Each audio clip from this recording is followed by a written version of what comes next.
Très chère audience, bonjour. Ce cours s'intitule « Ce que cherchent les investisseurs dans votre équipe ».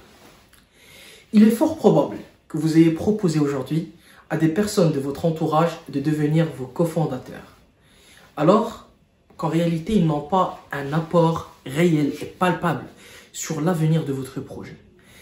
Et c'est une grave erreur. Moi aussi, je l'ai commise dans mes débuts, mais il faut faire très attention. Ça me rappelle la première fois d'ailleurs où j'ai décidé de lancer un projet. J'ai appelé qui? Mon meilleur ami. Sous prétexte que je lui faisais confiance, mais en réalité, on avait des profils qui étaient un peu semblables. Et donc, avoir deux profils semblables dans le même projet est une erreur. Parmi les premières choses en fait qu'un investisseur va vous demander, et je vous demande d'être très attentif, c'est qui sont les fondateurs ou alors les cofondateurs techniques dans votre team, dans votre équipe. Ou alors, si vous avez recruté des salariés qui pourront construire avec succès un produit ou une plateforme. Mais l'idéal reste toujours d'avoir un cofondateur technique dans son équipe.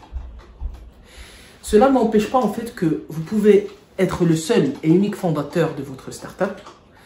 Parce que si on prend par exemple les 50 premières startups en termes de valeur boursière, vous allez voir quand même qu'il y a 3 qui ont été créés par un seul et unique fondateur. Donc, ce n'est pas impossible, mais c'est souvent très difficile. Et je vais vous dire pourquoi. Quand vous lancez une startup, il arrive que parfois vous vivez des moments qui sont émotionnels. Et avoir quelqu'un avec qui partager ces situations est d'une très grande importance pour le projet. Parce que le jour où peut-être vous serez démotivé, il se peut que votre cofondateur prenne la relève. Et je sais très bien ce que je dis. C'est par expérience que je vous parle. En tant que lauréat de la Startup School du Y Combinator, je ne sais pas si vous connaissez, mais c'est vraiment le plus grand incubateur de startups au monde, ayant incubé plus de 2000 startups, parmi lesquelles Airbnb, Stripe ou encore Dropbox. Il y avait 50% des fondateurs de ces startups qui avaient rencontré des cofondateurs durant leurs années universitaires. Donc là, je vous donne les statistiques pour vous montrer comment est-ce que vous-même, vous pouvez trouver des cofondateurs si vous en avez besoin. Donc si vous êtes aujourd'hui étudiant, peut-être que votre camarade est probablement votre futur cofondateur. Donc, il faut faire attention à ça. 20% sont des collègues de travail. 16% ont été introduits par des amis. Et le reste se sont rencontrés lors des événements. Et là, on parle d'un point qui est très important, qui est le networking ou le réseautage. Ce qu'un investisseur voudrait voir dans votre équipe exactement, c'est une équipe soudée, des cofondateurs qui se complètent, à savoir l'un qui soit peut-être capable de construire et de créer un produit ou un service, et l'autre qui soit capable de communiquer clairement et de manière succincte. De plus, on va vous poser la question suivante. Depuis quand vous vous connaissez entre fondateurs, entre cofondateurs? Depuis quand vous travaillez ensemble? Plus votre expérience partagée ensemble est longue, plus c'est bénéfique pour l'investisseur et pour le projet d'ailleurs. Et je vais vous dire pourquoi. C'est parce que ça garantit en fait la fluidité au niveau du travail. Ça permet une certaine confiance, la complémentarité. Et donc, l'investisseur est certain que vous allez travailler ensemble pour une longue durée. Et parmi les raisons d'ailleurs de la démotivation de l'un des cofondateurs, la différence flagrante des parts sociales au sein de l'entreprise ou au sein de la startup. Et ça, c'est quelque chose à laquelle vous devez faire vraiment très attention. Permettez-moi de vous expliquer davantage. Avec ces mêmes cofondateurs que vous allez avoir, vous devez partager équitablement les parts sociales au sein de la startup.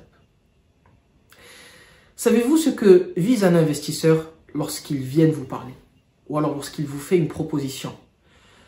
Un investisseur vise l'IPO, c'est-à-dire the Initial Public Offering.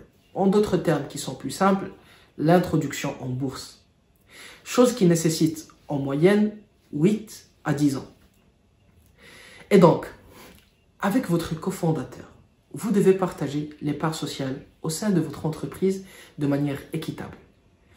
Même si vous avez déjà lancé le projet vous-même, tout seul, et que peut-être votre cofondateur va vous rejoindre après 1 ou 2 ans, si vous lui faites confiance et que vous êtes vraiment certain qu'il est d'une grande importance pour le projet, pour votre startup, ça veut dire s'il va jouer un rôle crucial pour l'avancement du projet à long terme, alors le fait de lui avancer 5 à 10% au moment où vous détenez 90% est une erreur. Je vais vous dire pourquoi.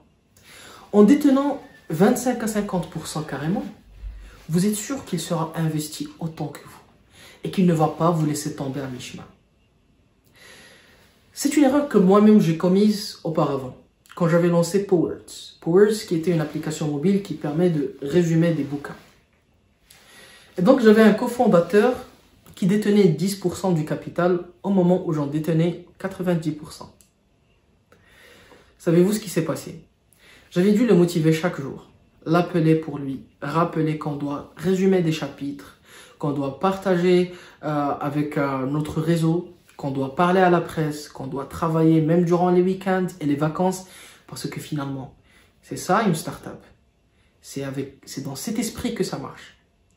Et malheureusement, je n'avais pas ce cofondateur avec moi, qui va se réveiller au bon milieu de la nuit, parce qu'il a un nouveau paramètre à me proposer, une nouvelle stratégie.